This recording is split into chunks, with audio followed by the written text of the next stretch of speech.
Olá, tudo bem? Seja bem-vindo, seja bem-vinda. Estamos iniciando mais um episódio do podcast Conversas que Cuidam da Mente. Aqui a gente fala sobre autodesenvolvimento, autorregulação, sem romantizar os desafios do dia a dia. E para a conversa de hoje, a gente trouxe uma pessoa muito especial, que é a Dani. Dani, fale um pouco sobre você. Primeiro, diga quem é você. Eu sou Daniele Benício, professora de língua portuguesa, uma pessoa feliz, entusiasmada com a vida, com os meus projetos, com os meus alunos. Tenho 3 filhos e trabalho para o Estado, sou funcionária pública. Eu e a Dani, a gente já trabalhou juntas, minha amiga do coração, guardei aqui. A gente já não trabalha no mesmo colégio mais, né? Mas aguardo no meu coração. E, Dani, você tem um trabalho muito lindo na educação, já foi até. Ela é famosa, tá, gente? Já teve algumas reportagens, né, que você participou. Fala um pouquinho desse projeto pra gente. Então, eu trabalho com alunos do ensino fundamental 2 atualmente, e eu gosto muito de desenvolver oficinas de literatura, de escrita criativa, para desenvolver o gosto nos alunos pela literatura, porque nós estamos vivendo um momento, assim, muito difícil com adolescentes e com crianças também, que é essa questão das telas, né. Os alunos, eles estão muito desacostumados de realizar uma leitura, porque eles passam o dia ali com o celular na mão, com os jogos, com as redes sociais. Então, para resgatar essa questão da leitura, do gosto por livro físico, eu priorizo no meu trabalho, trabalho com literatura e com a escrita, que também é um fator que vem se perdendo na sociedade, né.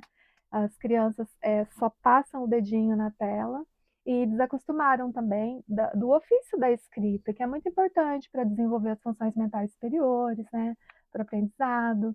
Então eu tenho priorizado isso no meu trabalho.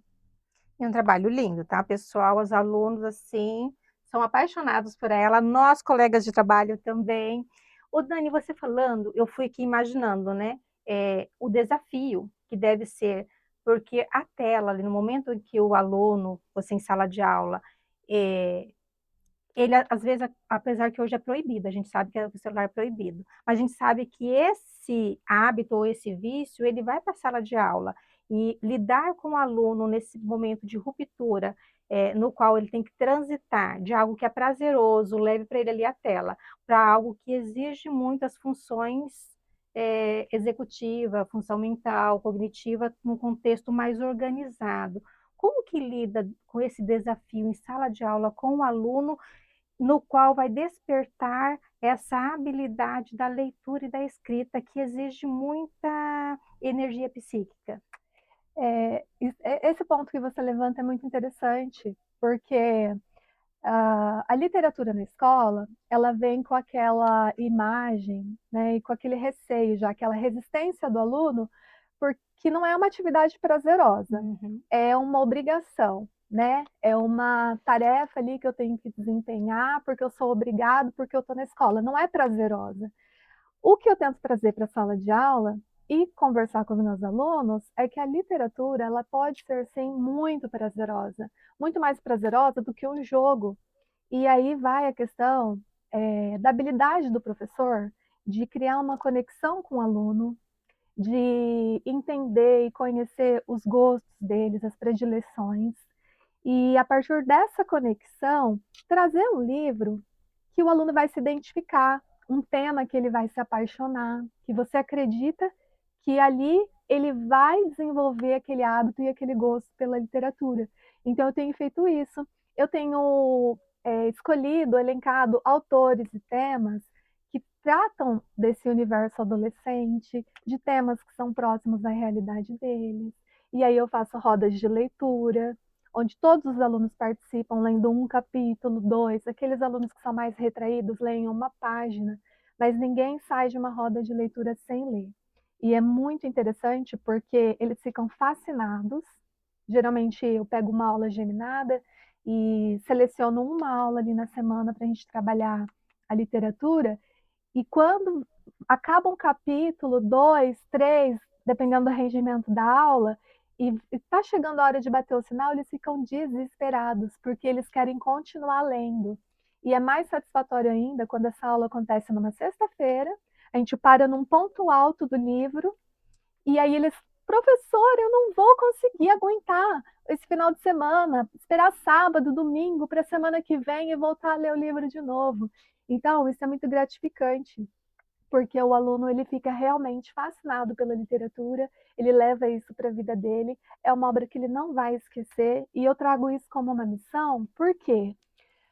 Porque se o professor não trabalha com o livro físico em sala de aula, o que acontece?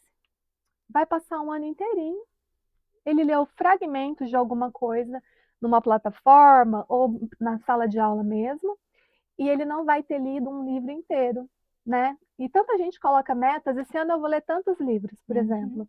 E eu coloco essa meta para os meus alunos, mas não para ele levar para casa dele, onde esse livro vai ficar jogado numa cabeceira e vai ser esquecido e trocado por outra atividade. O que que eu faço? Eu escolho determinadas obras ali para aquele ano e a gente lê em sala de aula, porque aí eu tenho certeza que aquele livro vai ser lido na íntegra, que o aluno vai se conectar com aquela leitura, porque o que a gente precisa é isso, sair um pouco dessa agitação e é, dessa cultura de informação fragmentada e fazer o aluno parar, respirar, abrir um livro, se conectar com o que ele está lendo, pausadamente, né? Criar uma conexão com as palavras que estão ali, virar as páginas, calmamente, concentrado, né? Realmente se conectar com aquele momento, com o que ele está fazendo. Eu acho isso muito importante e tem dado muito certo. Olha, não sei você aí, ouvindo a Dani falar, mas eu aqui eu fui fazendo, né, umas conexões com o que você estava dizendo. Primeiro, a questão ali da flexibilidade, o controle inibitório. Olha, eu quero terminar essa obra, mas eu preciso parar, porque chegou um momento que não dá para eu dar sequência para a leitura, que é o que acontece, de repente, acontecia com a gente quando assistia, de repente, um episódio de uma série que só aconteceria depois na outra semana também. E hoje, com a mídia, isso aí está completo, já li do começo ao final, né? Isso mesmo. Com o livro, ele dá esse trabalho ali, a gente pensando nas funções executivas. Mas algo que você me fez fazer foi voltar no meu passado. Eu, não, na minha família, não tenho o hábito de leitura. Então, eu fui realmente ler um livro completo, e não é nenhuma obra assim que, se a gente for ler, é uma obra até densa, que é o Cortiço. Sim. Mas foi o primeiro livro que eu li completo lá no ensino médio, quando eu fiz magistério. Por quê? Por conta de uma professora que, assim como você, é apaixonada pela literatura e fez um trabalho de uma leitura completa e não fragmentada. Então, esse livro me marcou não só pela história, porque a narrativa é densa, para a minha idade, para a minha imaturidade, era até denso demais. Sim. Mas o fato de eu ter lido ele completo, eu me senti competente, e essa competência quem me deu foi a professora, ao trazer essa leitura, essa roda de conversa, aquele trabalho todo organizado de começo, meio e fim, que é o que muitas vezes a gente precisa trabalhar, né, com os nossos filhos, nossos adolescentes. Falando agora em filho, né, eu trazendo aqui essa pauta, fala um pouquinho da Dani mãe. Então, eu tenho 3 filhos, 3 meninos, um de 11, um de 12 e um que acabou de completar 15 anos. E é muito interessante você resgatar essa história sua da sua adolescência, porque exatamente esse final de semana, o meu filho de 15 anos perguntou para mim se eu tinha lido Capitães de Areia, e eu perguntei, você está perguntando isso para mim porque algum professor cobrou de você essa leitura? Dele, não. Eu ouvi uma música de um rapper e ele cita Capitães de Areia. E eu fiquei interessado nesse livro. Daí eu falei, quem é? Ele falou, é um rapper JP. Eu nem conheço, porque eu não gosto de rap, mas eu achei muito interessante porque, como mãe, né, leitora, professora, eu insisto tanto na importância da leitura e da literatura com os meus filhos, e eles não me escutam. É aquela história, casa de ferreiro, espeta de pau. E não adiantou todo o meu trabalho de convencer, de mostrar com exemplo.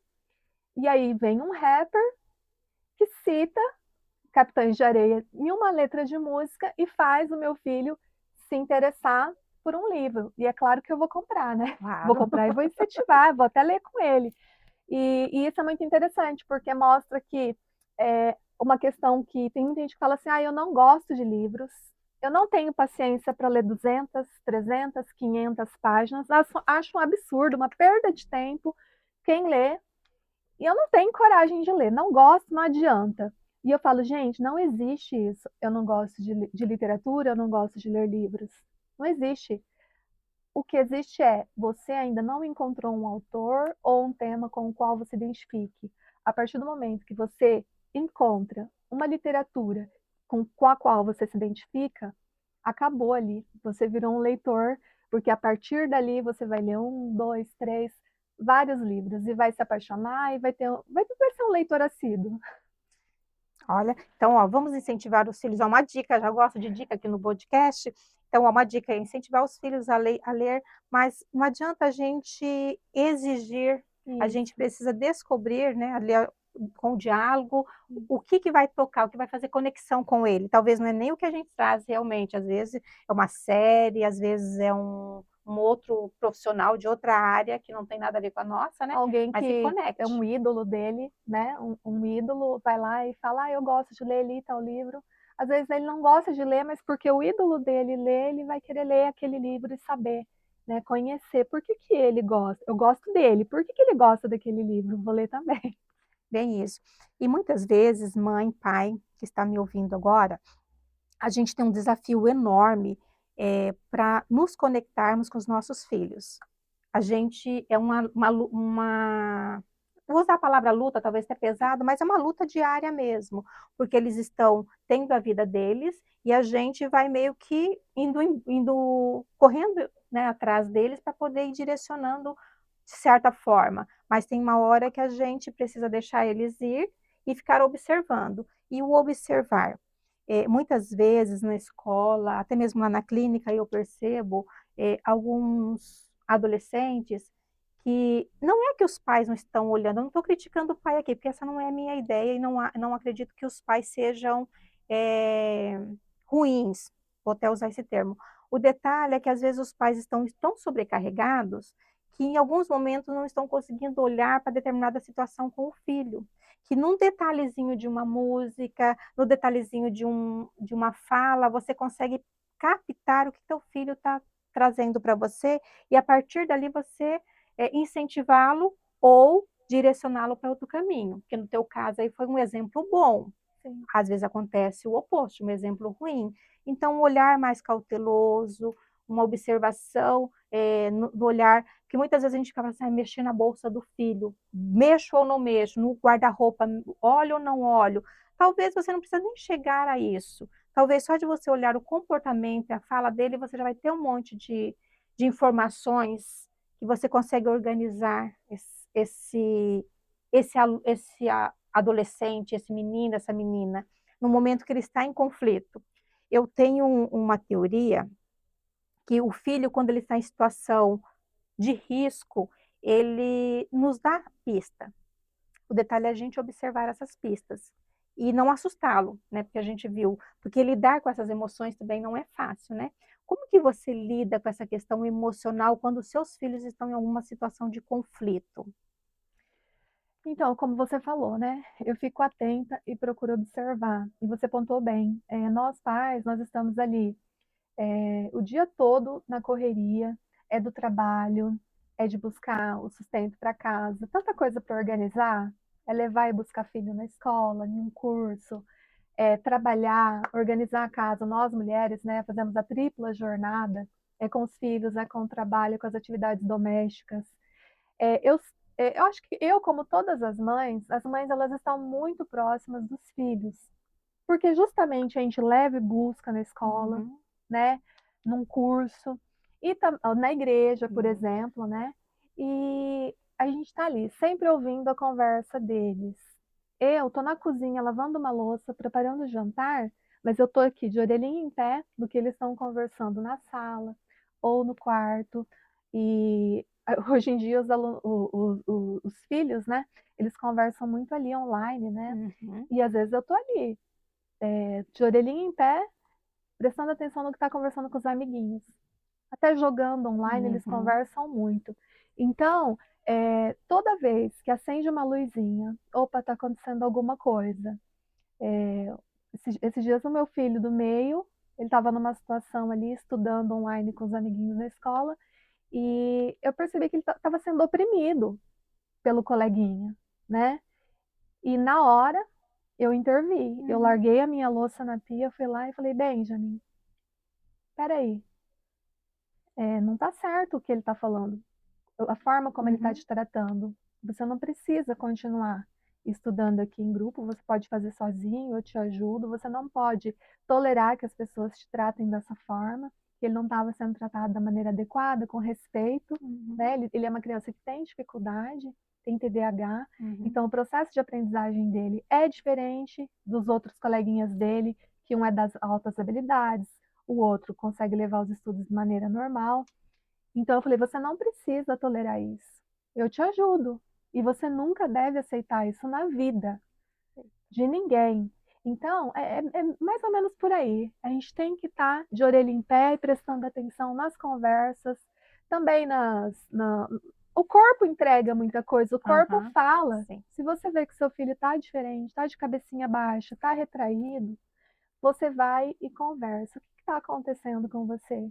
Né? E a gente percebe muitas coisas ali, muitos conflitos psicológicos nessa linguagem corporal. Uhum. Né? Eu que tenho 3 filhos, eu tenho 3 exemplares ali. Um é completamente diferente do outro, né? E eu tenho um filho mais calado, mais reservado, que tem os seus rompantes de agressividade, principalmente com o irmão do meio. Então eu percebo que às vezes essa agressividade dele, esses rompantes, escondem uma fragilidade Uhum. emocional, Sim. sabe? Que ele não se sente seguro em determinados aspectos da vida dele, e isso faz com que ele cresça Uhum. e seja arrogante com o irmão do meio, por exemplo. Então a gente tem que estar atento o tempo todo. Bem, isso mesmo. Quando você traz essa questão comportamental, quando a pessoa, eu não vou nem colocar agora aqui o adolescente, porque a gente vê cada exemplo aí na sociedade de adultos praticando algumas situações bem, de situações assim absurdas mesmo, é a questão ali do controle inibitório que nós falamos há pouco tempo, porque eu estou com raiva, algo aconteceu que não era o meu planejado, então eu preciso ter uma flexibilidade e um controle também, porque se eu tenho uma flexibilidade, eu vou pensar, não, não deu certo, então, como que eu posso fazer diferente? E com isso, eu acabo tendo um controle. Qual a reação a partir desse acontecimento?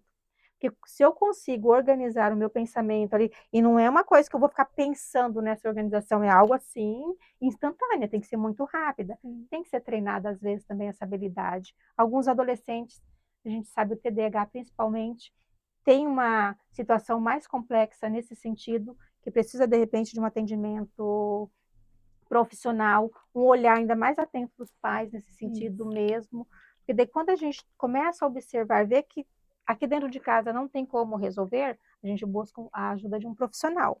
A gente precisa ter esse olhar. E uma rede de apoio, né? Sim. Família, o marido, avós, quem pode ter os avós ali presente, a família. Isso vai fortalecendo também. E bons exemplos, que Sim. é necessário.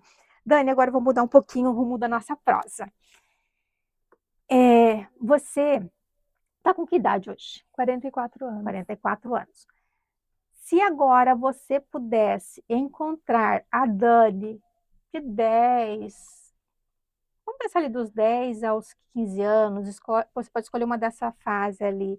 O que você diria para essa Dani hoje?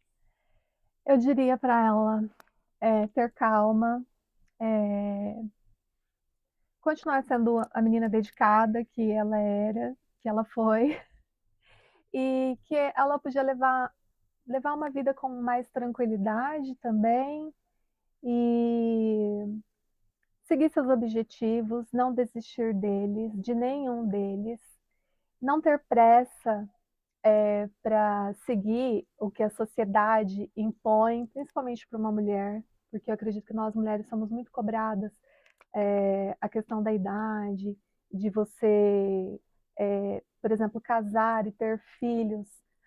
Eu acho isso uma tortura e uma imposição terrível para nós mulheres, Uhum. principalmente para minha geração, que nasceu nos anos 80, as mulheres casavam muito cedo, né? e tinha essa imposição que para ser bem-sucedida, a gente tinha que casar e ter filhos. E hoje eu vejo totalmente diferente. Eu ainda demorei um pouco, né? Das minhas amigas ali, eu fui uma das últimas a casar e ter filhos. E já isso com 28 anos, né? Então, se eu pudesse falar para Dani, para ela não esquecer isso, não se importar com isso, porque poderia ter até postergado um pouco essa questão do casamento e da maternidade, porque foi uma imposição que só ficou ali me angustiando, que para ser feliz, para ser bem-sucedida, eu deveria casar e ter filhos, e isso não tem nada a ver, né? Hoje em dia a gente se realiza muito mais profissionalmente, fazendo coisas que a gente gosta, é, investindo nos nossos hobbies, essas coisas que deixam a gente feliz. Você falando, Dani, eu fiquei pensando aqui o quanto a voz social ela nos manipula, né? Não seria nem manipular a palavra, mas nos influencia, na realidade. Porque se a sociedade está dizendo, ó, tenha filhos, você não tendo filho, dá a impressão que algo está faltando. A Isso. sociedade diz, não tenha filho. Se você tem filho, dá um peso também. Então, a gente ter um cuidado. Por que eu estou trazendo, me veio esse pensamento agora com a tua fala? Porque muitas vezes os pais que estão aí educando os filhos, né, principalmente na infância, primeira infância, que tem um peso assim psicológico absurdo na vida de nós adultos até hoje, por isso que a gente voltou lá no passado. E os adolescentes, muitas vezes vai chegar pessoas que dizem assim, ó, bata. Aí chega o outro e fala assim, não, não, não bate por isso. Ó, não, tem que bater por causa disso. Na realidade, você precisa ponderar o que você acha mais interessante. Se você for perguntar para mim, Luziette, hoje, profissional, com o conhecimento que eu tenho, a agressão para mim não é a melhor solução. Por quê? Porque o fato de você dar um tapa em uma criança, a tua força, a mínima força que você coloca, você só bate. É uma teoria que eu sempre tive, tá? Você só bate em alguém porque você chegou no seu limite. Você não conseguiu trabalhar suas funções executivas para não chegar à agressão. Ninguém bate para educar. Bate porque você chegou no seu limite e você que não teve autorregulação naquele momento. Sim. Então, isso não educa, no meu ponto de vista. Mas eu não vou entrar muito nesse mérito, porque né, não é o contexto, mas o olhar maior é esse. O que, que esse outro está trazendo de informação para você? Você realmente acredita naquilo? Aquilo é a forma correta mesmo de educar? A sua família, porque eu penso que muitas vezes o que a gente aprendeu com a nossa família, muitas ações a gente vai reproduzir, e isso é bom. E o que, que também não serve? Aprender a ter as próprias escolhas também.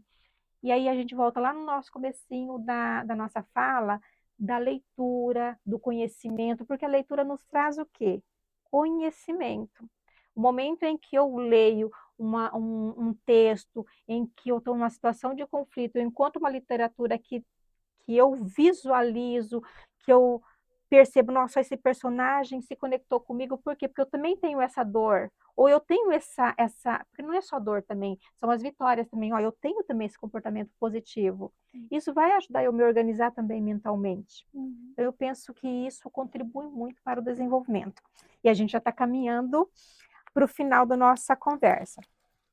Dani, quando você tem uma situação ali, você agora, de conflito, vamos pôr na sala de aula, vamos voltar para a sala de aula, uma situação de sala de aula, como que você lida com aquele aluno, não com o aluno em si, eu quero a sua emoção, tá? Não o comportamento do aluno agora nessa pergunta. Como que você lida emocionalmente para se autorregular quando algum aluno está tendo uma situação ali de desafio? Que seja de comportamento, que seja um atrito entre dois alunos dentro de sala de aula, que a gente sabe que isso existe mesmo, é atrito entre eles, mas que esse atrito acaba desestabilizando a gente como ser humano, porque a gente é professor, mas a gente também é ser humano.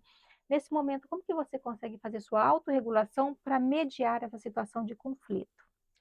A sala de aula ela é um desafio mesmo, porque por mais que a gente goste do nosso trabalho, a gente tem alunos muito heterogêneos, né? Não são os alunos ideais que a gente gostaria. Mas eu acho que até isso é interessante, porque justamente por não ser o ideal, por ser heterogêneo, é que faz a gente crescer. E esses desafios fazem a gente crescer como profissional e como ser humano também. Obviamente que quando tem um conflito, assim, muito acirrado, acontece até de agressão física em sala de aula, a gente tem que parar a nossa explicação, por causa de às vezes acontece até de ignorarem completamente a gente e tá ali num joguinho ali em dupla, em trio, né, a gente fala: "Poxa vida, será que a minha aula tá tão desinteressante? Será que eu sou tão insignificante como professora que eu não consigo engajar esses alunos?", né. Então são vários desafios que aparecem ali no dia a dia de sala de aula. Mas assim, com essa experiência que a gente já traz, assim, né, de décadas em sala de aula, a gente faz alguns ajustes pontuais, né, que às vezes é separar um aluno, mudar de carteira para a gente conseguir trabalhar. E essa é uma estratégia que a gente usa muito. Às Uhum. vezes até colocar um para ir beber uma água, dar uma volta no pátio, para as coisas se acalmarem, a gente continuar. Mas a reflexão maior que eu faço é realmente, será que o que está faltando em mim como professora para conseguir engajar, para tornar essa aula diferenciada? E é óbvio que hoje em dia para o professor está difícil, porque nós estamos competindo o tempo todo com tudo que é mais atrativo. Um passarinho que voa ali perto da janela, ele é mais atrativo que a sua aula, porque a sua Uhum. aula é uma obrigação. E qualquer ser humano, até um adulto numa palestra, num curso que vai fazer, ele tem que ficar ali parado, é uma obrigação, né. O que pode ser, tornar essa aula prazerosa? E aí eu volto à questão da conexão, a gente precisa se conectar com o nosso aluno, com essa turma heterogênea. Tem um aluno que eu me identifico mais com ele, porque ele é um querido, ele faz tudo, ele é um leitor, ele gosta das mesmas séries, das mesmas músicas que eu, aí é fácil, né. Uhum. Mas e aquele aluno que é rebelde? E aquele aluno que não faz nada? Que não abre o caderno, que não pega no lápis? Está acontecendo alguma coisa com ele, eu preciso alcançar aquele aluno. E aí vai a questão da conexão. Eu preciso me conectar com esse aluno, conhecer esse aluno. Às vezes parar a aula, sentar ali ao lado dele e conversar, conhecer de verdade, para conseguir me conectar e engajá-lo na minha aula. Daí não vai ser só uma aula de português enfadonha, uma gramática sofrível, né? Vai ser uma aula que ele tem prazer em estar, ele tem prazer em esperar o dia com aquela professora, com aquele professor, porque ele sabe que tem um diferencial, que vai ser diferente, né. Então eu acho que tudo está nessa questão da conexão. Deixa o nosso trabalho como profissional mais fácil e é mais prazeroso para o aluno. E isso vai do quê? Eu acho que é dessa questão até da experiência, né, que a gente vai Sim, acumulando ao longo dos anos, de perceber as situações, de ter jogo de cintura. bem isso mesmo. E eu acredito que você que é professor, professora, deve ter, se visto na fala da Dani, porque quantos desafios, né, nesse decorrer todo a gente não passou. E isso vai dando algumas estratégias para a gente, porque o nosso cérebro tem a neuroplasticidade, né. Então essa neuroplasticidade, ela vai nos ajudando a determinado desafio, a lidar com aquela situação naquele momento, e depois tem a reflexão: "Nossa, mas eu poderia ter agido de uma outra forma". Sim, E isso a gente vai se ajustando com o decorrer do tempo. isso. Não é que vai ficando mais fácil, mas talvez a gente vai tendo um pouquinho de um olhar mais de antecipação. Você já está vendo que o conflito está vindo, você já vai e já faz a mediação antes que o conflito aconteça também. Isso. Isso ajuda bastante. Dani, agora fala um pouquinho, para a gente finalizar mesmo, fala um pouquinho sobre os seus projetos da rede social que você tem, que são projetos maravilhosos, aquele projeto seu que você fez de literatura, que você fez, que eu até mencionei no começo no nosso podcast, que você teve você teve uma entrevista de um trabalho que eu não lembro exatamente agora, me fugiu agora da memória, mas me fala desse projeto que eu achei ele tão lindo quando você comentou e quando eu vi na a reportagem, que eu acho que vale a pena as pessoas ouvirem sobre isso e até saber onde busca, de repente, essa a reportagem, para, de repente, uma ideia ali para a sala de aula, até para os pais também em casa. Olha, como que eu posso fazer, talvez, para que meu filho leia também? Então, eu tenho 2 projetos em andamento, que é um de literatura e o outro que é um projeto para educação, letramento racial, educação para as questões étnico-raciais. Então, eu tenho 2 páginas no Instagram. A página de literatura é o GRA.ordem Sociedade Literária, e é muito interessante porque são dicas de livros, onde os próprios alunos, eles relatam ali a experiência que eles tiveram com determinada obra, e eles leem trechos de livro, ou eles vão resenhar esse livro, para que os outros alunos sintam interesse na literatura e despertem o gosto. E lá também eles publicam desenhos que eles fazem, eles publicam poemas. A gente tem muitos alunos que escrevem muito bem. E daí desse projeto a gente publicou um livro que é Os Donos da História. Grã Ordem Sociedade, Os Donos da História. Por quê? Porque nós fizemos oficinas de escrita criativa e o resultado dessas oficinas, eles poderiam escolher poemas, contos, crônicas, e nós reunimos e publicamos em um livro, que é o livro Os Donos da História. E a gente deu entrevista, foi muito interessante. Recebemos um prêmio no Práticas que Transformam, da Prefeitura Estadual da Prefeitura Municipal de Maringá, foi muito interessante.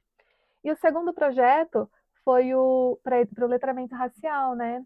Que foi o Guia Prático do Estudante para o Estudo das Relações Étnico-Raciais, que daí é uma outra página que a gente tem no Instagram, que é o Erarzinho, @Erarzinho. Por que Erarzinho? O Erarzinho, ele é o mascote desse projeto, que é o ERER. A sigla é Estudo das Relações Étnico-Raciais, que é um tema, um objetivo que nós, como professores, temos que desenvolver na rede pública de ensino do estado do Paraná. Inclusive, agora está na fase dos professores entregarem os projetos para esse ano. E foi muito interessante, porque esse segundo projeto, essa segunda rede social, ela surgiu dessa necessidade. Foi um projeto que eu preparei para a escola, com o objetivo de diminuir e até eliminar o bullying racista. E ele cresceu, ele tomou uma proporção tão grande que nós criamos um avatar, que é o Erarzinho. Esse avatar, ele dá dicas ali para combater o bullying racista, ele fala de letramento racial, ele fala de colorismo, né? E de estereótipo, que é o estereótipo, ele fala das palavras racistas que a gente deve evitar, né, no dia a dia. E aí também nós criamos esse guia do estudante para o letramento racial, que é uma coisa que nós pretendemos usar assim, que todos os professores possam se basear nesse guia para trabalhar as questões étnico-raciais em sala de aula todos os anos, porque chega no dia 20 de novembro, que é o dia da consciência negra, a gente vê trabalhos assim que parece que não tem tanta crítica social, Uhum. né? A gente vê até blackface. Por quê? Porque não tem letramento racial. E a gente precisa disso. O aluno ele precisa saber o que é um estereótipo, ele precisa saber por que, que ele deve evitar determinadas palavras no vocabulário dele, né? Porque às vezes ele comete uma violência racial por falta de letramento. Uhum. Não é só por maldade, Sim. é por falta de letramento. A partir do momento que tem a educação, a gente já sabe, a educação liberta. Sim. O letramento racial evita essa violência cometida em sala de aula, na sociedade, em todos os espaços sociais. Perfeito. Dani, ouvindo você, eu fiquei aqui imaginando e pensando numa frase que eu já falei várias vezes e a gente já ouviu muito dentro da escola, que o professor ele faz muito, mas ele faz muitas atividades assim que se a sociedade soubesse, elas teriam falado, nossa, a escola é diferente do que foi no meu passado, e a Isso, escola realmente está fazendo algo diferente.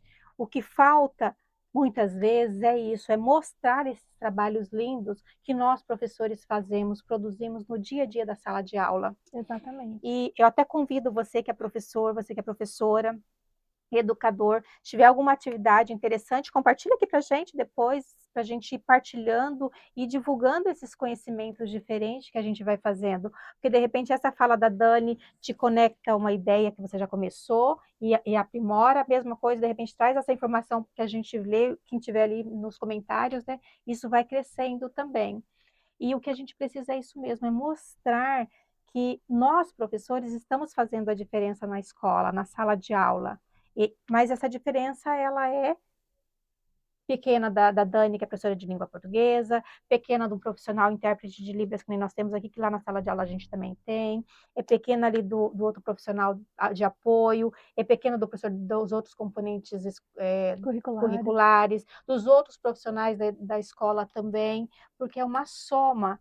E isso somado com você que está em casa, que é pai, que é mãe, porque é uma ponte. E quando a gente conseguir realmente fazer essa rede de apoio, onde o professor faz, a família faz, o aluno ele vai estar protegido dos próprios desafios que eles estão passando ali naquele momento. Então, assim, é um convite que eu trago para vocês, para partilhar as informações que vocês têm, de repente, alguns exemplos interessantes aí também, e até criar meios aí nos próprios redes sociais, né, Sim, Instagram, Facebook, para divulgar mesmo esses trabalhos, para mostrar que a gente faz a diferença. sim, E aos pouquinhos esse pequenininho se torna grande, né? sim. Dani, agora a gente vai finalizar mesmo a última pergunta. É, Você disse para mim que você é uma pessoa feliz, uma pessoa. E assim, a gente vê a sua felicidade. Eu vou falar por mim pelo que eu vejo da Dani. Eu vejo a Dani uma pessoa iluminada, uma pessoa assim, de alto astral. É, eu gostaria que, para a gente finalizar, que você desse a dica para aquela mãe, sabe aquela mãe que está passando por aquela angústia, que o filho de repente está numa situação ali, que ela fala assim, meu Deus, o que que eu posso fazer agora pelo meu filho? Eu não estou conseguindo encontrar uma solução. A gente não vai dar solução porque não É, existe. não existe. Mas talvez algumas dicas que você pensa, fala assim, olha, eu passei por situação de desafio e pensei dessa situação desse jeito e fiz e deu certo. Não que ela vai copiar, mas pelo menos de repente dar um norte, um direcionamento.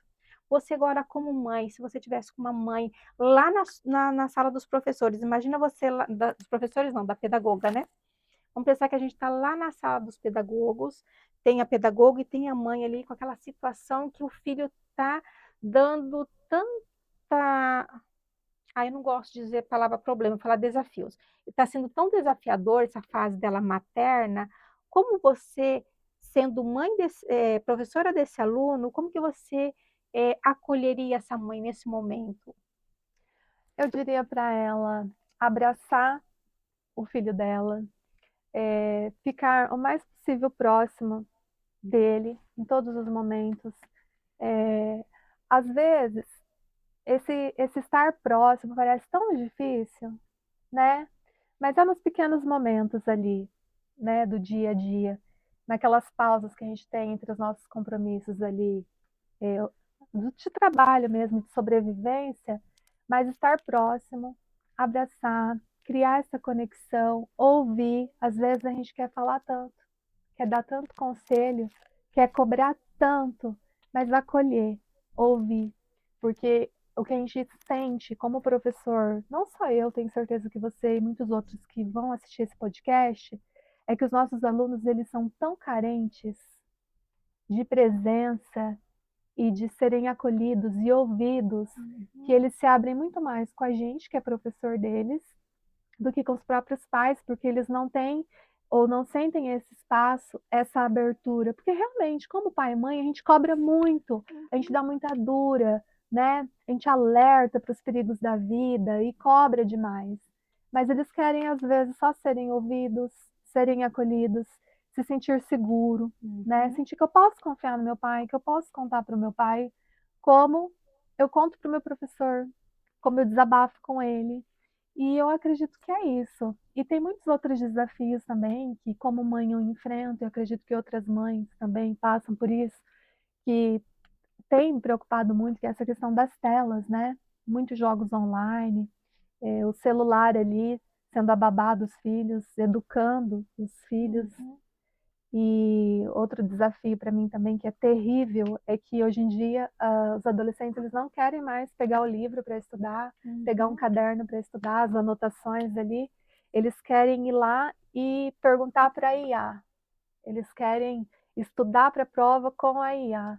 E eu acho isso terrível, né, porque IA é um recurso que está aí para ajudar, mas também que passa muita informação falsa ou equivocada. Uhum. Então, assim, o que eu tenho procurado fazer com os meus filhos em casa, e uma sugestão que eu dou para as mães, matricular os filhos numa escolinha ali com algum esporte, ping-pong, handebol, futebol. Você não quer colocar num curso, o próprio futebolzinho ali na rua, na frente de casa, na pracinha, tem tantas praças hoje que a prefeitura oferece nos bairros, né? Tantos campinhos. Dá um pulinho ali com seu filho, uma horinha que você vai perder, que você acha que você está perdendo, que está te sacrificando, você está ganhando em benefício de saúde, né? Saúde não só física, mas mental para o seu filho. Justamente. Ou então um esporte, uma aula de música, que é o que eu tenho feito com os meus filhos. Aqui em Maringá a gente tem o Centro de Ação Cultural Márcia Costa, que é o CAC da prefeitura, oferece diversos cursos de música, de arte. Então tem pintura em tela, tem desenho, tem artesanato, tem aula de violão, de órgão, de violino. Então são tantas aulas, todas grátis, não precisa pagar nada, né? Tem também o projeto Som da Banda, o projeto Gilberto Carvalho, todos de música, tão importantes que a comunidade pode acessar, tudo de graça. Então, às vezes, um tempo que a gente acha que a gente está perdendo do nosso dia, que já é tão sacrificado, nós estamos ganhando em benefício dos nossos filhos. Essa é a minha dica. Ai, perfeito, Dani. Assim, você vai falando, vai me trazendo memórias. Eu vou falar de uma memória de encerrar, mas eu vou fazer essa fala agora, que veio conforme você foi falando. A gente hoje está conectado com os alunos, eu, no meu caso, com meus clientes da clínica também. E essa semana eu vi uma cena assim, muito interessante de um cliente meu em que ele estava fazendo brigadeiro. Então, e a mãe ali filmando e conversando com ele. Eu fiquei pensando, gente, olha que ganho que esse menino está tendo, porque presença da mãe numa ação saborosa, brigadeiro, dificilmente quem não gosta, eu sei que tem quem não gosta, tá? Eu respeito, mas brigadeiro, né? E aprendizagem, momento, memória, a memória afetiva que isso vai ficar, vai ser assim eterna. Então, essa situação mesmo de olhar, né, criar momentos especiais ali da família, de repente fazer uma salada, um doce, ou até mesmo esses eventos que você trouxe. Porque o que acontece? Não basta eu dizer, você não vai usar mais a tela. Isso. O que eu vou colocar no lugar da tela? Porque se coloque no lugar, deixa você, tira o seu celular de perto e fica ali sem celular, sem nada para fazer. Você não dá conta de ficar 5 minutos. Ou você dorme, alguma coisa você vai fazer. Então, coloque Um estímulo saudável. estímulos saudáveis, exatamente. Atividades que vá despertar prazer e, ao mesmo tempo, desenvolver também, né, habilidades para esse adolescente, para essa criança. Dani, finalizamos por aqui. Agora fala sobre, novamente, as suas redes sociais, para que possam entrar em contato com você sobre nas suas redes sociais. E algo que você gostaria também, de repente, que eu não perguntei, que você gostaria de falar também, fique à vontade agora. As redes sociais são GRA.Ordem Sociedade Literária e Erarzinho, @Erarzinho, que é a rede social de letramento racial. Perfeito. Pessoal, a rede social da Cleo é Cleo Santos. Sigam ela também. Precisando de uma profissional de qualidade para interpretar os seus eventos, sejam presenciais ou gravados, entre em contato com ela também, ou de repente algo que seja, né, que envolva a Libras. O contato dela vai estar aparecendo aqui também, podem entrar em contato. A minha rede social também vai estar aparecendo aqui, Luz Libras Sport, no Instagram. Siga, compartilhe essa live para quem você acha que é interessante, de repente aquela mãe que está precisando dessas dicas que a Dani trouxe para a gente, que é tão rica para a gente, porque ela tem experiência materna, ela tem experiência como profissional, tem conhecimento científico também, né, embasado em todas essas experiências, então é muito rica essas dicas que ela trouxe para a gente. E muito obrigada por estar com a gente até aqui, e até o próximo episódio.